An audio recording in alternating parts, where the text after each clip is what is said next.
ഇല്ലാത്ത നുണകളും ഇല്ലാത്ത കഥകളും പറഞ്ഞ് ജനങ്ങളെ ഭിന്നിപ്പിച്ച് തമ്മിലടുപ്പിച്ച് മതകീയമായി വർഗീയമായി വേർതിരിക്കുക. ആ വേർതിരിവിന്റെ ഇടയിലൂടെ അവരുടെ പൊളിറ്റിക്കൽ പ്രൊപ്പഗണ്ടകളെ നടപ്പാക്കിയെടുക്കുക. ഇതാണ് നമ്മുടെ നാട്ടിൽ നടന്നുകൊണ്ടിരിക്കുന്നത്.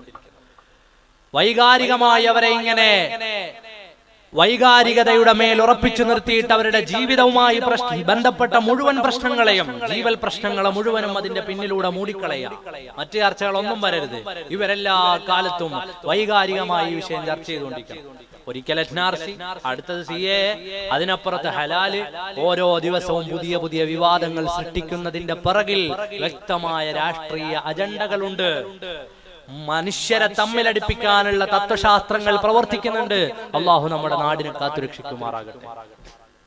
നിങ്ങൾ ആലോചിച്ചു നോക്കൂ, നമ്മുടെ ചുറ്റുപാടുകളിലും നടന്നുകൊണ്ടിരിക്കുന്ന കോലാഹലങ്ങൾ, അലങ്കോലങ്ങൾ, സോഷ്യൽ മീഡിയകളിലടക്കം നടന്നുകൊണ്ടിരിക്കുന്ന വർത്തമാനങ്ങൾ, എത്ര മലീമസമായ ഒരു അന്തരീക്ഷത്തിലൂടെയാണ് നമ്മൾ കടന്നു പോകുന്നത്. നമ്മുടെ നാട്, ഈ കേരളം ഇന്നും ഇന്നലെയും ഒന്നും മുസ്ലിമീങ്ങളെ അറിയാൻ തുടങ്ങിയ നാടല്ല.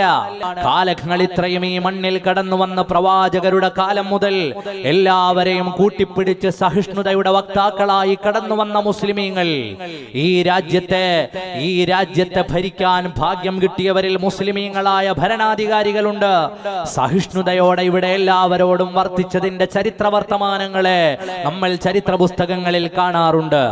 എന്നാൽ നിങ്ങൾ നോക്കൂ, ആ മുസ്ലിമീങ്ങളും ഹൈന്ദവരും ക്രൈസ്തവരും എല്ലാം അടങ്ങുന്ന വലിയൊരു സമൂഹമാ സമാധാനത്തോടെ ജീവിക്കുന്ന ഒരു സ്ഥലത്ത്, ശാന്തിയോടെ അവരെല്ലാവരും താമസിക്കുന്ന ഇടത്ത് പരസ്പരം അവരെ തമ്മിലടിപ്പിക്കാൻ നുണക്കഥകൾ പറഞ്ഞുകൊണ്ടുവരുന്ന കാലത്താണ് നാം ഓരോരുത്തരും ജീവിച്ചു കൊണ്ടിരിക്കുന്നത്. നമ്മുടെ സമൂഹത്തിന്റെ നടുത്തളത്തിൽ വർഗീയതയുടെയും വിദ്വേഷത്തിന്റെയും വിത്ത് വിതറുന്നവരെ തീരുമാനമെടുത്ത് കൈകാര്യം ചെയ്യേണ്ടത്, തീരുമാനം കൈക്കൊണ്ട് സമൂഹത്തിൽ നിന്ന് അകറ്റി നിർത്തേണ്ടത്, നിയമപരമായി അവരെ നിയമപ്രകാരമുള്ള ശിക്ഷാവിധികൾ കൊടുത്ത് സമൂഹത്തിൽ അവർ വിതറുന്ന വിഷങ്ങളിൽ നിന്ന് ഈ സമൂഹത്തെ രക്ഷിക്കേണ്ടത് ഇവിടുത്തെ ഉത്തരവാദിത്തപ്പെട്ടവരുടെ കടമയാണ്.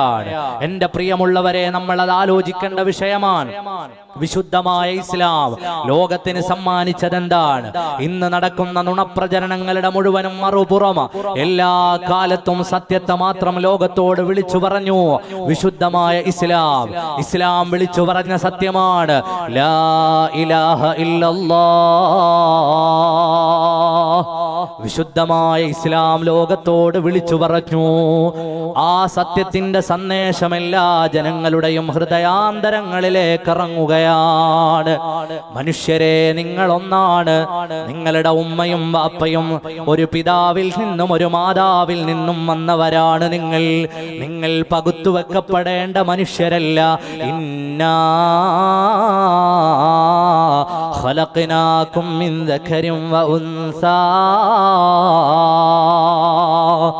എല്ലാ തരത്തിലുമുള്ള വേർതിരിവുകളെ വിശുദ്ധമായ ഇസ്ലാം പൊളിച്ചു കളയുകയാണ്. ഇവിടെ എല്ലാ മനുഷ്യരും സമമാണ്. അല്ലാഹു സുബ്ഹാനഹു വ തആലയുടെ പ്രഖ്യാപനമാണ്. മക്കത്തുൽ മുകറമയിൽ പ്രവാചകരുടെ പ്രഖ്യാപനമാണ്.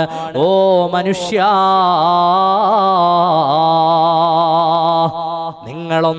നിങ്ങളൊന്നാണെന്ന് വിശുദ്ധ ഖുർആൻ. പേരും പെരുമകളും കൊണ്ട് നിങ്ങൾ വലിയവരാണെന്ന് ധരിക്കേണ്ടതില്ല.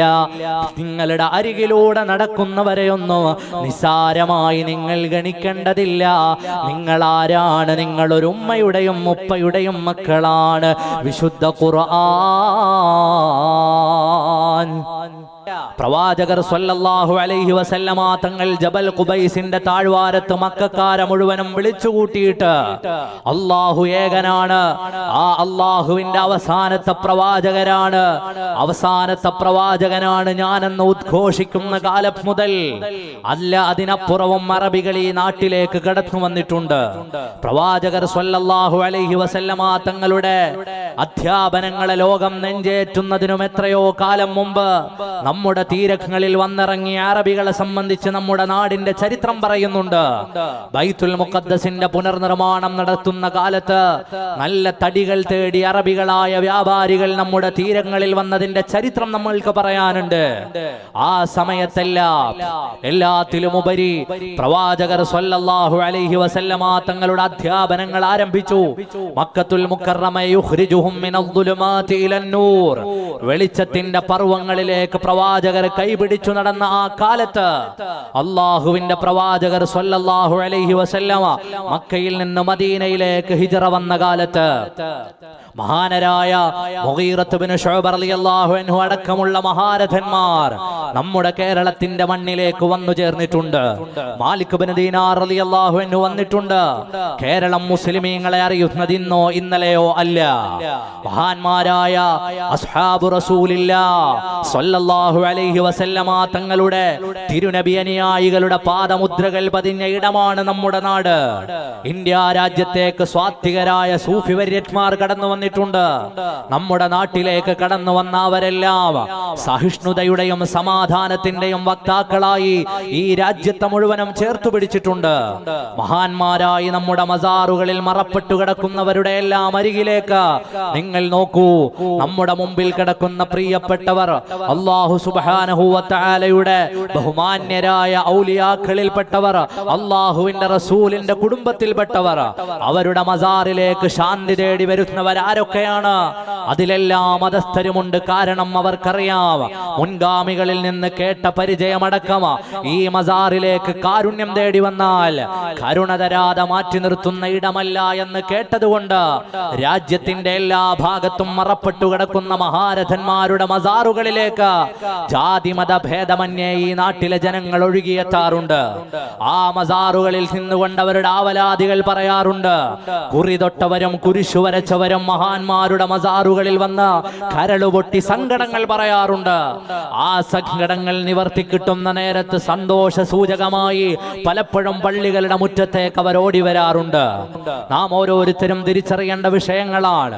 നുണക്കഥകളുടെ പ്രചാരണങ്ങൾ അഴിച്ചുവിട്ടിവിടെ മനുഷ്യനെ തമ്മിലടിപ്പിക്കാൻ ശ്രമിക്കുമ്പോ മനുഷ്യഹൃദയങ്ങളെ ചേർത്തു പിടിച്ച മഹാരഥന്മാരുടെ മസാറുകളിൽ ആഘോഷങ്ങളുടെയും മനാഖിബുകളുടെയും ചീരണികൾ വിതരണം ചെയ്യുന്നതിന്റെയും ഉജീനം വിതരണം ചെയ്യുന്നതിന്റെയും ഭക്ഷണം വിതരണം ചെയ്യുന്നതിന്റെയും കൂടുതൽ ചിത്രങ്ങൾ പുറത്തു വരേണ്ട സമയങ്ങളാണ്.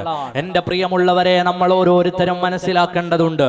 എല്ലാ കാലത്തും നുണകളിലൂടെ വിശുദ്ധമായ ഇസ്ലാമിന്റെ ദർശനങ്ങളെ ഊതിക്കെടുത്താൻ ഇവിടെ പല ആളുകളും എല്ലാ കാലത്തും വിവാദങ്ങൾക്ക് മേൽ ഉയർന്നു നിന്ന മഹിതമായ ഇസ്ലാം നിങ്ങൾ നോക്കൂ. ക്രൈസ്റ്റ് ചർച്ച് എന്ന ന്യൂസിലൻഡിലെ പള്ളിയിലേക്ക് ഒരാൾ തോക്കുമായി കടന്നു ചെല്ലുന്നു.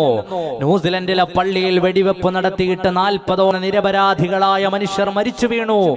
ആ മരിച്ചു വീണ മനുഷ്യർക്ക് ശേഷമാണ് ശരിയായ വിശുദ്ധ ഖുർആൻ എന്താണ്, ബാങ്ക് എന്താണ്, നിസ്കാരം എന്താണ് എന്ന് ന്യൂസിലൻഡിലെ പല സ്ഥലങ്ങളിലും ജീവിക്കുന്ന ജനങ്ങൾ അന്വേഷിക്കാൻ തുടങ്ങിയത്, പഠിക്കാൻ തുടങ്ങിയത്, വിശുദ്ധമായ ഇസ്ലാമിനെ അടുത്തറിയാൻ തുടങ്ങിയത്. മഹാന്മാരുടെ ജീവിതം നമ്മളെ പഠിപ്പിക്കുന്നത് കണ്ടില്ലേ?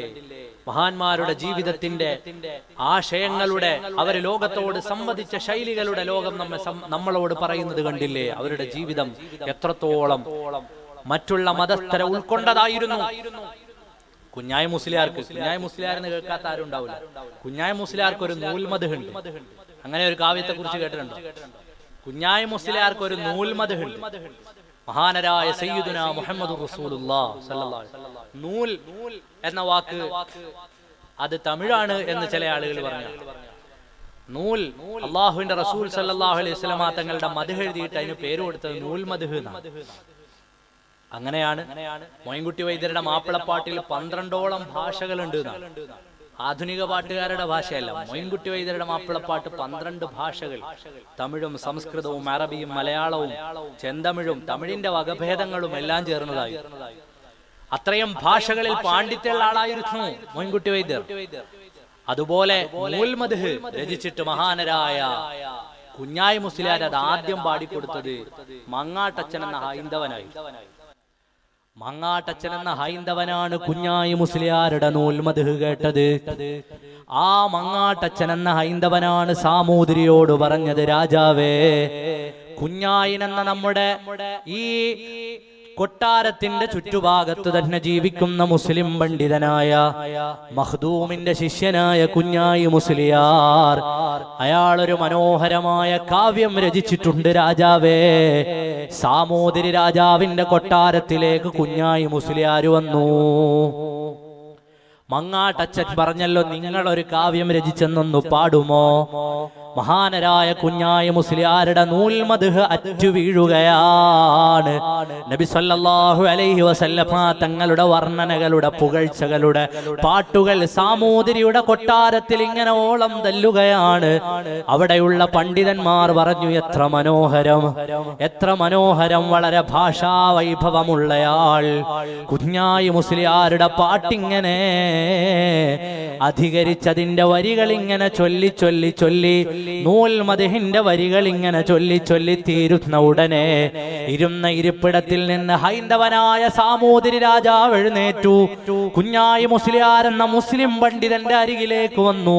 രണ്ട് കൈകളും കൊണ്ട് ചേർത്ത് പിടിച്ചു. കുഞ്ഞായി, എത്ര മനോഹരമായ വരികൾ! നിങ്ങളുടെ പ്രവാചകനെ പ്രകീർത്തിച്ചെഴുതിയ ഈ വരികളുടെ മനോഹാരിത എത്രയാണ്! ആ മദ്ഹ് പ്രസിദ്ധീകരിക്കാനുള്ള പണം നിങ്ങൾക്ക് വേണോ?